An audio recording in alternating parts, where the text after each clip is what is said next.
Tervitan sind, kallis vaataja, kes sa seda klippi jälgima asusid. Täna peatume põgusalt mõistel vaim ja vaatame, mida see Urantia raamatu puhul tähendab. Urantia raamatus nimetatakse vaimuks väga paljusid olendeid ja olemusvorme. Ka Jumal on vaim, aga Jumal on ka väga palju enamat. Üldiselt võttes jaguneb reaalsus 3 tasandi vahel. Esiteks energia ehk materiaalne tasand. Teiseks vahepealne ehk morontia tasand. Ja kolmandaks, kõige kõrgem, on vaimne tasand. Nimetatud tasanditel elavaid olendeid nimetatakse siis vastavalt nende liigile. Kui nüüd rääkida inimese ja vaimu suhetest, siis tuleb kõigepealt ära märkida, et me ei puutu oma eluajal kokku vaid ühe otsese vaimmõjuga, vaid suisa 10. Kui arvestada, et meelt abistavaid vaime on kokku 7. Kõige olulisem, kõrgem, vaimsem ja nii edasi on neist meie taevase isa fragment, vaim ehk niinimetatud mõttekohandaja, kes annetatakse meile otse taevase isa poolt ning kelle tööks on toetada inimest vaimsete otsuste tegemisel. Vaimu ja inimese koostööst sünnib inimese ellujääv hing, kelle isaks on vaim ja emaks inimese vaimseid väärtusi kandvad otsused. Läbi vaimu mõttekohandaja on inimene otseses kontaktis Jumalaga. Meile annetatud taevase isa vaim, kes on tulnud meie meelde elama, on eelisikuline, mis tähendab, et tal ei ole isikut. Isikuliselt saab vaim hakata avalduma alles siis, kui meie hing on arenenud piisava vaimse tasemeni. Peale selle taseme saavutamist meie hing ja vaim sulanduvad ning moodustub üks ainulaadne isiksus. Teine äärmiselt oluline vaimmõju meis on tõevaim, kes on Jeesuse ehk praeguses olekus Miikali vaimu annetus inimestele. Tõevaim ei ole eraldiseisev vaimolend. See on pigem vaimuringlus, vaimmõju või vaimuväli. Tõevaim aitab inimesel tema lihaliku elu jooksul tõde ära tunda. Järgmine meie abistaja on püha vaim. Püha vaim on paradiisi lõpmatu vaimu, kes on siis kolmainsuse 3. liige, loova tütre ehk Miikali universumi kaaslase vaimuringlus. Püha vaim aitab tõsta inimese vaimse mõistmise taset ja hingetarkust.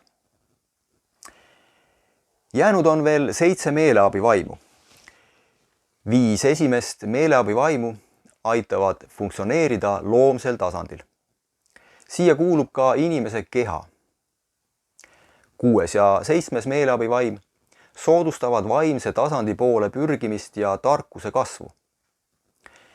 7 meeleabivaimu mõju lakkab pärast keha surma ja inimese hinge siirdumist järgmisele tasandile ehk morontia tasandile. Nii nagu tõevaim ja püha vaim ei ole ka meeleabivaimud eraldiseisvad vaimuolendid, vaid nad on niinimetatud vaimuringlused või vaimuväljad.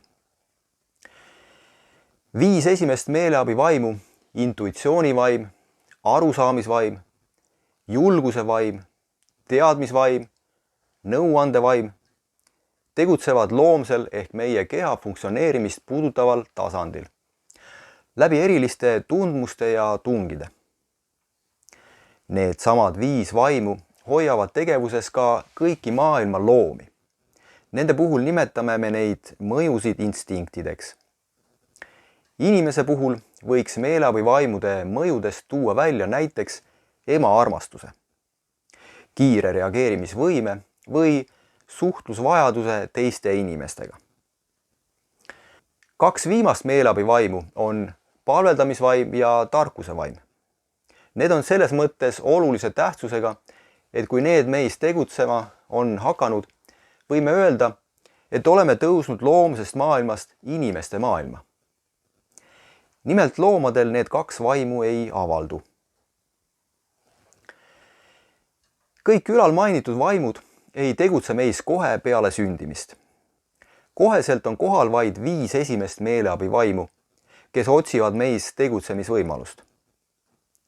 kui laps on sirgunud 5–6-aastaseks ja 5 esimest meeleabivaimu on meie meelt saanud piisavalt treenida, hakkavad meis funktsioneerima palveldamisvaim ja tarkuse vaim, et ärgitada meid palveldama taevast Isa. See juhtub siis, kui me oleme teinud oma esimese teadliku moraalse otsuse. Peale seda on tee valla ka pühale vaimule ning vaimule ehk mõttekohandajale. Mõttekohandajad on taevase Isa armastuse tegelik kehastus inimeste hinges. Nad on surelikku meelde kängitsetud kui inimese igavese elu tõeline pant.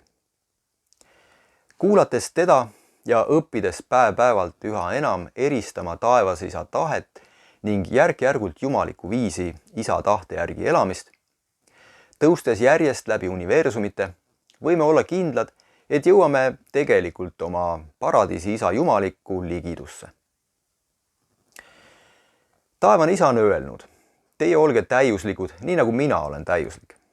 Just mõttekohandaja loob inimeses kustumatu igatsuse ja lakkamatu iha olla Jumala sarnane.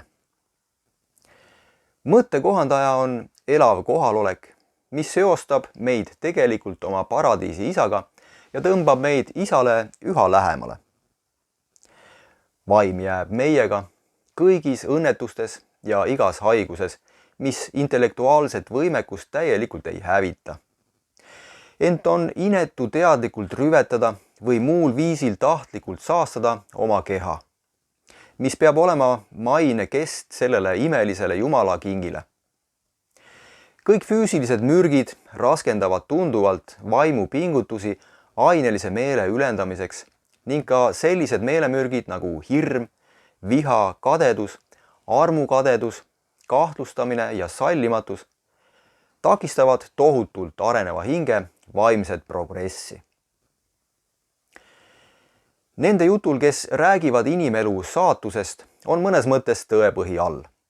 Sest enne, kui vaimud, meie mõttekohandajad, meie meelde elama tulevad, moodustavad nad vastavalt meie geneetilisele pärilikkusele ja potentsiaalsetele võimetele meie etalonelude või ideaalelude projektid, mis nad meie meelde sisenedes endaga kaasa võtavad. Aga kuna meil on vaba tahe, ei pruugi me oma rumaluses selle ideaalkavaga kaasa minna. Urantia raamatu järgi on inimese eesmärgiks teha üha tõhusamat koostööd oma meeles elava vaimuga ja seeläbi vaimsustuda, jõuda taevasele Isale üha lähemale, saada tema sarnaseks ja muutuda ka ise kunagi kauges tulevikus vaimuks. Nii palju siis seekord vaimust. Antud teemat käsitletakse aga Urantia raamatus pikalt ja mitmekesiselt. Palun leidke aega ja lugege selle kohta ise, sest video kujul vahendamise võimalused jäävad piiratuks. Tõde, ilu ja headust, kohtumiseni!